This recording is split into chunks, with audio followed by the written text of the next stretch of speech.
안녕하세요. 저는 결혼을 꿈꾸고 있었던 20대 후반의 평범한 직장인입니다. 제게는 세상 단 하나밖에 없는 사랑하는 여자친구가 있습니다. 여자친구와는 2년 전 처음으로 알게 되었고 저보다 3살이 더 어립니다. 저는 그녀와 당연히 결혼을 생각했고 함께 살 그날만을 그리며 살아가고 있었습니다. 매일 하루하루가 행복한 날들이었죠. 하지만 제 여자친구에 대한 충격적인 사실을 알게 되고부터 너무나 힘이 듭니다. 사연을 읽어보면 바보 같고 멍청하다고 욕하실 수도 있겠지만 지금의 저는 제가 어떻게 결정을 해야 할지 도저히 답을 내릴 수가 없네요. 사실 이런 이야기를 올려봐야 뾰족한 수도 없을 것 같고 좋은 방법을 찾을까 싶지만 너무 많이 답답하고 힘들어서 많은 분들의 이야기를 간절히 듣고 싶어서 글을 올리게 되었습니다. 여자친구와는 대학교 친한 여자 후배 덕분에 만나게 되었습니다.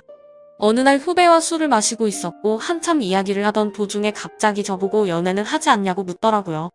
사실 그때 당시에는 취직을 준비하고 있던 시기여서 여자를 만날 생각은 전혀 한 적이 없었습니다. 저는 장난식으로 아무도 소개도 안 시켜주는데 어떻게 여자친구를 만드냐고 했죠. 그랬더니 후배는 자신의 학창시절 동창이 한 명 있긴 한데 너무 수준 차이가 나서 소개를 못 시켜주겠다고 하더라고요. 저는 그 말에 너무 황당하고 오기가 생겨서도 대체 얼마나 그렇게 대단하길래 수준 차이가 나냐고 따졌죠. 후배는 친구가 학창시절에 얼짱 출신이라고 말하길래 갑자기 너무 호기심이 생기더군요. 그래서 저는 후배에게 사진부터 좀 보여주고 말하라고 했고 사진을 보는 순간 저는 후배에게 소개만 시켜주면 술을 한 달 동안 사주겠다고 했죠. 사진만 봐도 후배가 왜 얼짱 출신이라고 하는지 바로 알 수 있었던 외모였고 솔직히 소개팅을 하기에는 제가 한참 꼴리는 기분이라 부담스럽더라고요. 후배에게는 소개팅으로 만나면 승산이 없을 것 같다며 자연스럽게 만날 수 있게 해달라고 부탁을 했습니다.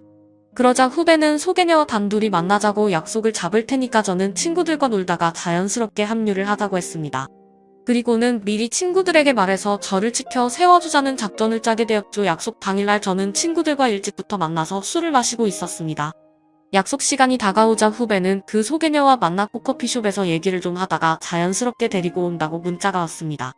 저는 친구들에게 잘 부탁한다며 자연스럽게 치켜 세워달라고 신신당부를 했죠. 그날따라 너무 긴장이 돼서 시간이 정말 갈 생각을 안 하더군요. 그렇게 한참이 지나고 나서 술집 문이 열렸고 제 후배는 소개녀를 데리고 같이 들어왔습니다. 실제로 처음 보는데 정말 선녀가 들어오는 기분이었죠. 잠깐 사이에 저는 곧바로 첫눈에 반해버렸습니다. 친구들도 저 멀리서 오는 그녀를 보고 대박이라면서 속삭일 정도였으니깐요. 그날 저는 최대한 말도 조심하고 행동도 조심했습니다. 그리고 다 같이 술을 마시면서 점점 분위기는 무르익었고 친구들이 저를 자연스럽게 치켜 올려준 덕분에 그녀도 어느 정도 제게 호감을 가졌는지 조금씩 관심을 보여주더라고요. 솔직히 얼굴만이라도 보고 싶은 마음에 나왔던 자리였고 진짜로 연인으로 발전할 가능성은 극히 낮을 거라고 생각을 했습니다. 그런데 그날 저희는 술에 취하고 분위기에 취해서 결국 어느 정도 관계에 진전이 있었고 따로 몇 차례의 만남을 더 가진 뒤에 제가 고백을 해서 저와 그녀는 연인 사이로 발전하게 되었습니다. 꿈에 그리던 이상형과 말도 안 되는 연인 사이가 되었다는 건 제게는 꿈만 같았죠. 여자친구는 만나면 만날수록 얼굴만 예쁠 뿐만 아니라 성격도 너무 착한 천사 같은 여자였습니다. 저는 능력이 부족해서 좌절감에 빠져서 얼른 취업을 하고 더 많은 걸 해주겠다고 하면 그런 건 전혀 중요하지 않다고 늘 제 마음을 다독여주는 그런 착한 마음씨의 여자친구였습니다. 그렇게 미래를 꿈꾸며 만난 지 어느덧 1년이 지날 때쯤이었습니다. 저는 취직을 해서 직장을 다니는 상태였고 여자친구는 대학교 졸업반이었습니다. 그런데 어느 날부턴가 여자친구가 연락이 잘 되지가 않더라고요. 평소 그러지 않았기에 뭔가 이상해서 계속해서 무슨 일인지 물어보게 됐죠. 그러자 집에 일이 좀 생겨서 그렇다고 말하기가 어렵다고 했습니다. 집안 일인데 계속 묻기엔 그래서 그런가 보다 하고 넘어갔습니다. 그 얘기를 묻고 주말에 여자친구를 만나게 되었는데 표정이 좋지가 않더라고요. 그래서 저는 다시금 여자친구에게 물었습니다. 무슨 힘든 일 있는 거냐며 그런 게 있다면 말해달라고 했죠. 그러자 여자친구는 한참을 고민하더니 아버지께서 잘못된 일에 손을 대셨고 결국 집에 너무 큰 빚이 생겼다더군요. 그래서 어쩔 수 없이 알바를 하느라 정신이 없어서 연락이 뜸했다며 미안하다고 하더라고요. 저는 그런 일이 있었으면 진작 말하지라고 했고 당장 제가 모아두었던 돈을 보태어 준다고 했습니다. 괜찮다고 수차례 거절을 했지만 저는 이런 상황에는 고집 부리는 거 아니라고 말하고는 돈을 보내주었죠. 그러고서 더 얘기를 해봤더니 빚이 생각보다 너무 어마무시하더라고요. 그래서 빚을 빨리 갚지 못하면 한 달 이자만 너무 심각하다는 걸 알게 되었습니다. 그래서 저는 알바를 해서 그걸 다 갚을 수 있겠냐고 물었더니 부모님도 열심히 일하고 계시고 자신도 생각보다는 고액 알바를 한다고 하더라고요. 뭔가 그때부터 기분이 이상했고 긴장되는 마음으로 무슨 일인지를 물었습니다. 시급을 많이 준다고 해서 바에서 일을 한다고 대답하더라고요. 물론 생각처럼 너무 심각한 곳은 아니었지만 순간 너무 기분이 더러워졌습니다. 어떻게 바에서 일하는데 나한테 미리 물어보지도 않고 하냐고 화를 냈죠. 여자친구는 그냥 앉아서 대화만 하는 곳이라며 화낼 거 전혀 없다고 말하더군요. 저는 제가 알바라도 해서 같이 도와줄 테니까 당장 그만두고 다른 알바 자리를 찾으라고 했죠. 여자친구는 그 말에 미안하다며 당장 알바를 그만두다고 하면서 울더라고요. 안 그래도 힘든 여자친구한테 화를 낸 게 미안해지더라고요. 그래서 저는 걱정 말라며 다 같이 갚으면 그 정도 빚은 금방 갚을 수 있겠다고 위로해줬습니다. 그리고 나서 저는 곧바로 알바 자리를 찾게 되었죠. 직장을 다니고 있었던 터라 시간이 자유롭고 고액으로 할 수 있는 일을 찾아봤더니 배달 대행이 가장 맞겠다고 생각을 했고 저는 곧바로 일을 시작하게 되었습니다. 처음에는 실수투성이었습니다. 오토바이도 잘 타지 못했던 터라 운전도 서툴렀고 일이 서툴러서 배달을 많이 못하다 보니 수익도 별로 나지를 않더라고요. 그런데 사람은 적응의 동물이라 그런지 배달을 하다 사고도 몇 번 나보고 지리적으로 익숙해지고 나니까 그때부터는 점점 수익이 많이 오르게 되었습니다. 여자친구는 제가 오토바이를 타고 운전을 하는 걸 항상 걱정했죠. 그러면서 동시에 제게 너무 고맙다고 평생 이 고마움 다 갚아나갈 거라고 하더라고요. 그때는 이런 시련이 저희의 만남에 있어서 더욱 더 끈끈한 사이가 되게 해주고 평생을 살면서 흔들리지 않을 좋은 계기가 될 거라고 굳게 생각을 했습니다. 하지만 그런 긍정적인 생각들은 절대 보잘것없는 헛된 생각이란 걸 알게 해주더군요. 제 인생에서 가장 큰 충격을 받은 날이라 정확히 기억납니다. 문제가 생기게 된 그날은 주말 일요일 저녁 7시쯤이었습니다. 저는 주말에도 쉬는 걸 포기하고 배달 대행 알바를 하고 있었죠. 그런데 제가 처음 여자친구를 소개받던 날 함께 있었던 친구에게서 연락이 왔습니다. 전화를 받아보니 한참 동안 말을 못하고 가만히 있더라고요. 그때는 너무 바쁜 피크 시간대였고 배달통에는 몇 군데를 더 가야 하는 음식들이 있었던 상황이었기에 너무 급한 마음에 짜증이 나서 소리를 쳤습니다. 도대체 무슨 큰일이길래 그러냐고 답답하게 하지 말고 빨리 말을 하라고 했죠. 그러자 친구는 어렵게 말을 꺼냈습니다. 혹시 여자친구가 요즘 어디서 일하는지 아냐고 묻더라고요. 그때 당시 저는 여자친구가 학교를 다니면서 야간에 커피숍 알바를 한다고 들었기에 커피숍에서 일한다고 대답을 했죠. 친구는 너 지금 잘못 알고 있는 것 같다라고 말하더군요. 평소에 장난질을 하는 친구가 아니었기에 그때부터는 심장이 엄청 두근대기 시작했습니다. 저는 말을 더듬거리며 무슨 말이냐고 똑바로 말하라고 했습니다. 친구는 어제 저녁에 직장 선배들이랑 강남에서 아가씨들이 나오는 술집에 갔는데 복도에서 제 여자친구를 얼핏 본 것 같다고 말을 하더라고요. 긴가민가 해서 이 말을 해야 되나 말아야 되나 하루 종일 고민했는데 아무리 생각해도 제 여자친구가 맞는 것 같다고 하더라고요. 그리고는 여자친구는 자신을 못 본 것 같으니 일단은 무턱대고 화내지 말고 진정하고 사실 파악부터 제대로 해보라고 하더군요. 너무 갑작스러운 소리를 하길래 깜짝 놀랐고 기가 막혀서 말조차 나오지가 않더라고요. 한참을 가만히 있다가 친구에게 일단 알겠다고 하고 통화를 끊었습니다. 그래서 저는 곧바로 배달대행 사장에게 사고가 났다고 말하고는 일을 중단하고 여자친구 집으로 향했습니다. 손이 덜덜 떨려서 운전도 불가능했고 도저히 일을 할 수 있는 상태가 아니었죠. 여자친구 집 앞에서 최대한 침착하고 밥을 먹자고 나오라고 했습니다. 얼마나 초조하고 떨렸는지 여자친구를 기다리는 동안 담배를 거의 한갑을 폈던 것 같습니다. 한참 뒤에 여자친구와 저는 식당으로 가서 밥을 먹었고 아무렇지도 않은 척 요즘에 커피숍은 바쁘지 않냐고 물었습니다. 그러자 요즘에는 사람은 많지 않은데 가끔 진상들이 있어서 힘들다고 하더라고요. 그 모습을 보니까 도저히 거짓말이라고는 생각을 할 수가 없었고 너무 자연스러웠기에 친구가 잘못 본 건가 보다라고 생각을 했습니다. 그렇게 식사를 마치고 저희는 둘만의 시간을 보내러 갔죠. 그런데 함께 사랑을 나누면서도 그 찜찜한 마음은 절대 지워지지가 않더군요. 여자친구가 화장실을 간다고 자리를 비운 사이 저는 얼른 여자친구의 휴대폰을 보게 됐습니다. 카톡이나 메시지로는 별로 의심스러울 게 전혀 없더라고요.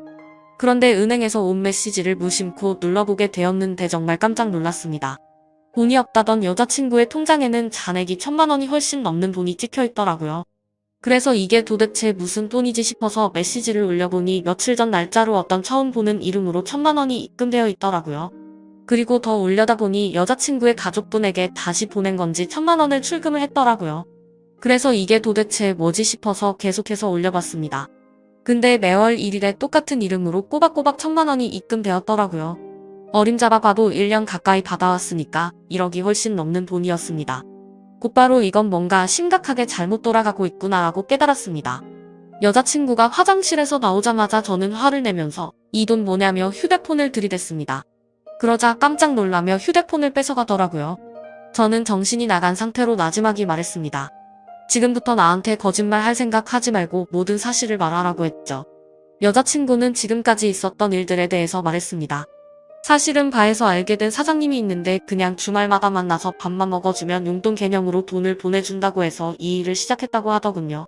저는 너무 황당해서 따져 물었습니다. 아무 짓도 안 하고 밥만 먹는데 어떤 정신 나간 놈이 한 달에 1,000만 원씩 주냐고 했죠. 그러자 여자친구는 팔짝 뛰면서 절대 이상한 짓은 안 했다고 하더라고요. 근데 상식적으로 아무리 생각해도 이해가 되지 않았습니다. 어느 누가 밥만 먹어준다고 한 달에 1,000만 원씩 줄까요? 그것도 다 합치면 1억이 훨씬 넘는 큰 돈을요. 그런데 그때 갑자기 문득 생각난 게 친구가 여자친구를 술집에서 봤다고 한 게 생각이 났습니다. 그래서 저는 여자친구에게 말했습니다. 너 진짜 거짓말 하지 말라고 했는데 계속 거짓말 하려고. 내가 너 강남 술집에서 일하는 것도 다 아는데 그것도 발뺌 할 거냐고 물었습니다. 그러자 여자친구는 갑자기 아무 말도 못하더라고요. 그러더니 갑자기 주저앉아서는 울기 시작하더라고요. 지금부터 진짜 거짓말 하나라도 하면 나는 더 이상 너 얘기 안 듣고 나간다고 말했습니다. 그런데 계속해서 울고만 있더라고요. 그때부터는 저도 제정신이 아니었고 너무 화가 났습니다. 여자친구가 쥐고 있던 휴대폰을 뺏어서는 화장실로 들어가 문을 잠궜습니다. 일단 돈이 입금된 그 이름으로 연락처를 검색해봤습니다. 그러자 사장님이라고 저장이 되어 있더라고요. 곧바로 전화를 걸었습니다. 한참 동안 신호음이 울리더니 안 받아서 끊으려고 하자 전화를 받았습니다. 목소리가 최소 60대는 넘어 보이는 할아버지 목소리더군요. 저는 바로 욕을 했습니다.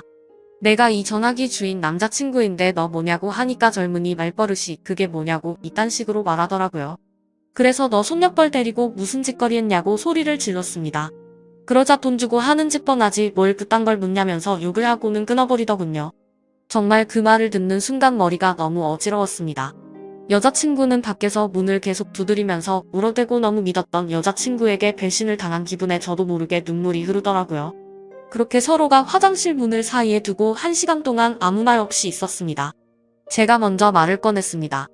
그동안 나를 얼마나 우습게 생각했으면 끝도 없이 거짓말하냐고 물었던 이 자신을 두고 떠날 것 같아서 차마 말을 못했다고 하면서 울더라고요. 바에서 일한 거랑 커피숍에서 일했다는 건 다 거짓말이었냐고 했더니 미안해 라고 대답을 해주더군요. 그럼 다른 데서 일한 건 다 거짓말이었고 애초부터 강남에 있는 술집에서 일한 거냐고 물었습니다. 그러자 여자친구는 그때부터 모든 사실을 털어놓더군요. 처음에는 바에서 얘기만 하는 일로 시작한 건 맞았답니다. 그런데 갑자기 그 사장님 지인이 운영하는 다른 술집에서 홀서빙 일이 부족하다고 해서 도와주고 오라고 했답니다. 시급도 평균보다 2배 이상 쳐준다고 해서 바로 알겠다고 하고 갔다네요. 생각보다 너무 페이가 세다 보니까 바쁠 때마다 잠깐 도와주고 오고 하는 게 일도 수월했었고 돈도 되었기에 몇 번씩 일을 하러 갔답니다. 그런데 어느 날부터인가 그 술집 여자 사장님이 자꾸만 자신을 설득했답니다. 그때 왜 그런 선택을 하게 된 건지 자신도 제정신이 아니었던 것 같답니다. 그렇게 본격적으로 그 가게에서 일을 시작하게 되었고 어느 날 재벌 할아버지가 와서는 매달 1,000만 원씩 주는 대가로 만남을 요구했다고 하더군요. 그래서 직접적으로 물었습니다. 이 더러운 인간한테 전화했더니 돈 주고 하는 짓 뻔하다고 하던데 네가 아까 밥만 먹었다는 건 거짓말이었냐고 더 이상은 절대 나한테 거짓말 하지 말라고 했습니다. 그러자 울면서 미안하다고 대답하더군요. 도저히 빚이 갚아지지가 않아서 부모님이 너무 힘들어 하셨다고. 정말 계속 그렇게 시간만 가다가는 부모님이 자신의 곁에서 사라지실까봐 너무 무서워서 어쩔 수가 없었다네요. 저는 그때부터 이미 모든 사실을 알게 되었기에 문을 열고 나가서 아무 말 없이 여자친구에게 휴대폰을 던져주고는 그대로 밖으로 나갔습니다. 그러자 더 큰 소리로 방에서는 엉엉 우는 소리가 들리더라고요. 솔직히 미운 마음도 컸지만 왜 그렇게까지 한 건지를 아니까 너무 마음이 아팠습니다. 근데 그렇다고 할지라도 절대 이해를 할 수는 없습니다. 저는 여자친구의 힘든 걸 도와주기 위해서 평일에 회사 끝나면 배달 대행을 자정 넘게까지 했고 주말에도 쉬지 않고 그렇게 열심히 일해서 도와줬건만 그 대가가 고작 이런 충격적인 배신이라니 말문이 막힐 수밖에 없었고 모든 게 다 원망스러운 마음만 들었습니다. 그날이 있고부터 벌써 며칠이 지났습니다. 여자친구는 이제 빚은 거의 다 갚아가서 제대로 된 일을 구해서 갚아 나갈 거랍니다. 일도 다 그만뒀고 그 남자와도 다시는 연락하지 말라고 했다고 하네요. 저를 속인 건 너무 미안하고 도저히 자신의 곁에 있어달라고 말 못하겠다고 합니다. 정신 나간 자기 같은 여자는 잊어버리고 꼭 행복하라며 오빠는 행복할 자격이 있는 사람이라고 하네요. 차라리 여자친구가 뻔뻔하게 굴었으면 이렇게 마음이 더 아프지도 않았을 것 같습니다. 정말 태어나서 처음으로 평생을 함께하고 싶었던 여자친구였는데 이런 사실이 모든 게 다 꿈이었으면 좋겠습니다. 솔직히 이렇게 많이 사랑하기에 저는 지금도 말도 안 되는 고민을 하고 있네요. 제가 여자친구를 용서해주는 게 맞는 걸까요? 어떤 선택을 해야 할지 정말 모르겠습니다. 저보다 현명한 분들이 많으실 테니 부디 제게 한마디씩만 부탁드립니다. 감사합니다.